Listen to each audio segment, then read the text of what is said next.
Now that the third temple has happened, and we have gotten a lot more hints about who Marcy actually is and what she's actually planning, I think it's about time we stop asking ourselves if Marcy will eventually betray Anne in true colors, and start asking ourselves how that is going to happen.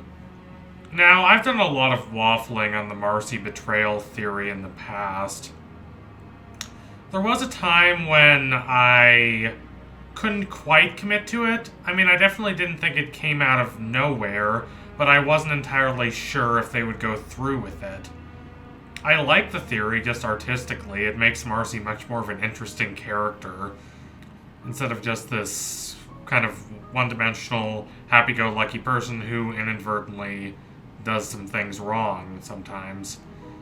But I still couldn't quite commit to it until the third temple. This is the point where I have to admit that there is no other way this is going to turn out. I wrote a fairly long video script about a month ago about the Marcy betrayal theory, and that script will never see the light of day. Not because it's bad necessarily, but because both the show and my thinking about it have evolved a lot since then, so making that video would be outdated. I was trying to reconcile the idea that Marcy could betray them with the image of Marcy we'd been given, and I don't think I'm alone in that. But I think based on what we have now seen, it is not entirely impossible to reconcile those images. In fact, considering where the show seems to be going, we have no choice but to reconcile them, and admit that yes, Marcy is genuinely a pure spirit in a lot of ways, and very passionate, very eccentric in a good way, all off in her own little world, very good at solving puzzles, but also that she's capable of doing something that will probably be a major obstacle to Anne and Sasha getting home. Now, unless either one, you're a kid watching this, or number two, you're very attached to Marcy as a character, I don't think the Marcy betrayal theory is that outrageous. Now, that doesn't mean we should blame Anne for not suspecting Marcy. Part of this is because, number one, she is a kid, and number two, she is very attached to Marcy. Since Sasha's betrayal, Marcy has been the only one who's really there for her, the only one she can rely upon, who's linked to the world she left behind. Obviously, she has Sprig and the Planters, but that's different. That's not the same kind of very close bond that exists between Anne and Marcy. Anne would likely be offended if one suggested that Marcy would betray her. And honestly, a lot of us would be offended too were we in her position. Marcy has meant a lot to Anne since they reunited in Marcy at the Gates. Marcy has been the one who's always been there to brighten Anne's day, and to think of that Marcy betraying her is such a horrible thought that I don't blame Anne for being loath to consider it. But we, the viewers, should consider it because it probably will happen. We, as the viewers, are at a privileged vantage point. We have a lot more information about Andreas and about this world, and we're not so personally invested in Marcy that we can't see her failings and the mistakes she's made. So although we shouldn't blame Anne, or think that she's an idiot or anything like that for not suspecting Marcy, we, the audience, should be able to suspect her. To Anne, Marcy is someone who has constantly proved herself. For us, the viewers, the situation is a little more complicated. Marcy has indeed done a lot of beneficial things, but she has also been callous at some point, such as in the first temple, wherein she just is so laser focused on the task at hand that she forgets about the well-being of Anne and the Planters. And then there are all the questionable comments that she's made about her life in this world. Comments about how people are like puzzle pieces, about how she approaches this fantasy world of Amphibia like it's just the RPGs she really loves. And the show wants us to be thinking of these comments. Bessie and Microangelo, the other episode that aired on April the 17th, was mostly forgotten because it didn't really have a lot going on that related to the plot, unless you count Anne getting her new armor. But there's a line in there that really sticks out, and I think we should pay attention to. It's when Anne is trying on all these new outfits, and Marcy once again compares this world to the world of the RPG she loves and says, you gotta act like you're role-playing this, because that is how she approaches it. Not in a cruel and callous way. It's not that she thinks that she can do whatever horrible things she wants and it doesn't matter because this world isn't real. Quite the opposite. It's that this world is very real for Marcy. More real, perhaps, than her familiar reality back on Earth. There, she was kind of a fool. Here, she is a respected person. She's a skilled ally of the king. And more importantly, it's just very enjoyable for her, even outside her position. She has a lot of adventures. She meets new people and new creatures and explores new kingdoms and solves puzzles and casts spells. Back when she was on Earth, she would have to access this world of fantasy and wonder through a video game, but now she can just live it, and she's really flourished as a person. Of course, none of that necessarily means Marcy will betray Anne, but it does mean we should keep Marcy's less perfect qualities in mind. She has reasons for wanting to stay here in Amphibia, and I don't think we should completely count out the possibility that she might want to stay here, whatever she says to Anne or Sasha.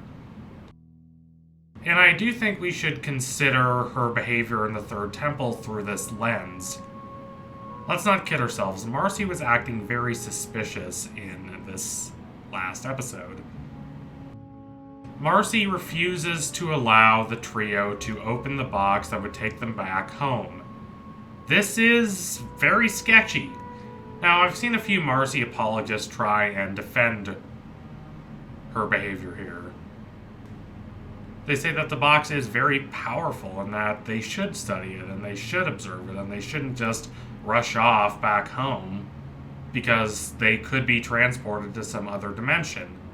And to a certain extent, I get what they're saying, but I think they're kind of missing the point here.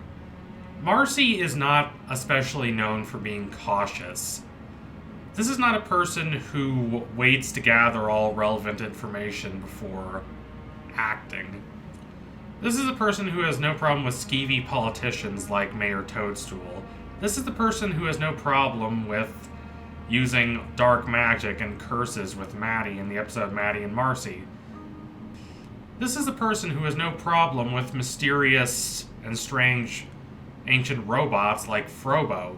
Do you really think she would draw the line at the box that is going to take them home, unless she didn't really want to go home? That really would not make sense regarding her character. Marcy has ulterior motives. Now, the box does, in fact, have more power than just the ability to return our main trio back home. That's why our antagonists want the box in the first place. That said, If Marcy just reasonably made the case that, oh, we should not just rush into this situation, it would be a bit strange for her character, I would understand that. But that's not what she does. What she does is she just very desperately and passionately bursts in there saying, no, no, no, no, no, no, no, no, no. We should not just open this box. And not only does she say that they should open it, she's very specific about what they should do with it. She's very specific and adamant that they should take the box back to the king. Yes, that is what they said they would do back earlier in the season, but Marcy is not particularly known as a rule follower. She's this burst of anarchic energy. She lives in her own little dimension. She pursues things that are of very little interest to other people. She's not someone who typically cares about rules and regulations. She has not magically become this force of Burkean caution and restraint.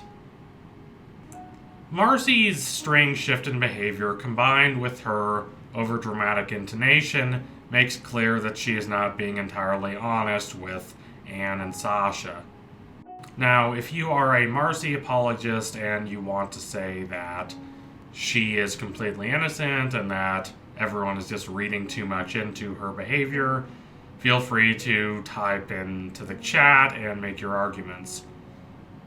But for the rest of us, I think we should acknowledge that Marcy's betrayal is probably going to happen, and we should move on to thinking about how and why it will happen.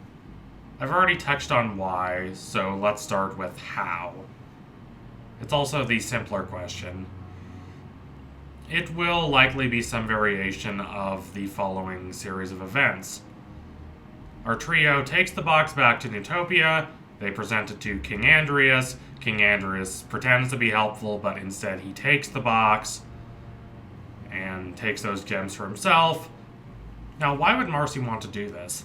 It's possible that Andreas has offered her an additional reward, but it could just be enough that if Andreas destroys the box, or uses it for whatever purposes he has in mind, that our trio can't return. They have to stay with Marcy in Amphibia.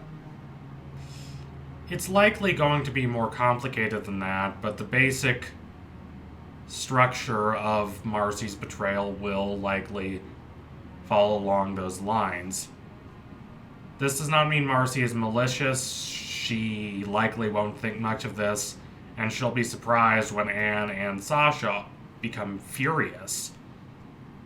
Marcy will be distraught, and the trio will break apart. Either it will be the three of them heading off in three different directions, or it will be Anne and Sasha heading off in one direction, and Marcy heading off in the other. Honestly, I prefer this latter option because it would force Sasha and Anne to spend some time together, work through Marcy's betrayal and Sasha's intent to betray Anne, and the two of them would have to start actually doing the work to repairing their friendship.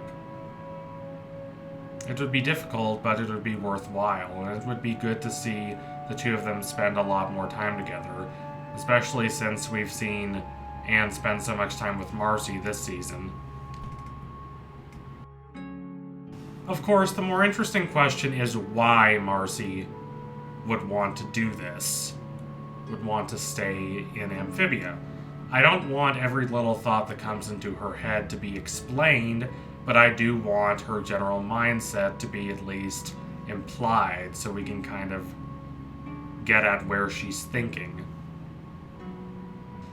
Likely, she will end up regretting her choices, and by the end of the third season, the final season, our three heroes will come together and fight the ultimate force of evil and save the world and all that, but right now they are isolated from each other emotionally, which from an artistic standpoint is much more interesting to me.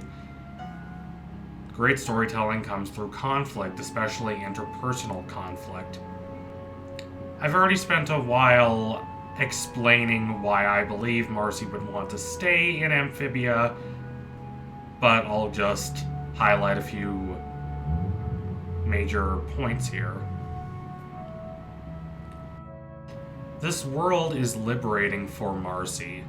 If you are more sympathetic toward Marcy, you could view her comments about the world being like a video game as just cute quirks of hers.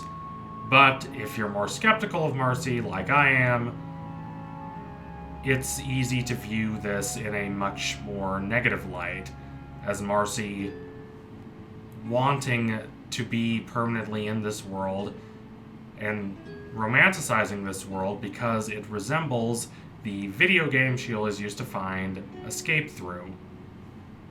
Marcy has had a much easier time in this world than Anne or Sasha, both of whom have suffered major betrayals and a lot of pain and heartbreak. For Marcy, this has been easy. This is still an adventure for her, and she has not had to face any real negative consequences. And because of that, she has not had to mature emotionally, the same way that Sasha and Anne have. She's still stuck in her playful mindset where everything is just another exciting challenge, and there will be major negative repercussions for that, I believe. It's not going to end well for our three heroes at the end of this season. Part of that is because of Andrew's manipulation, but part of that is just because of who Marcy is and what she wants from this world.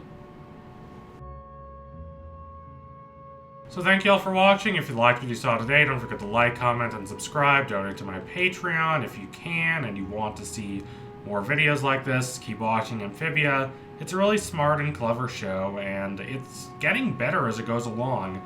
I'm really interested to see how they end Season 2. I can't wait to see what Brawley and his team have in store for us.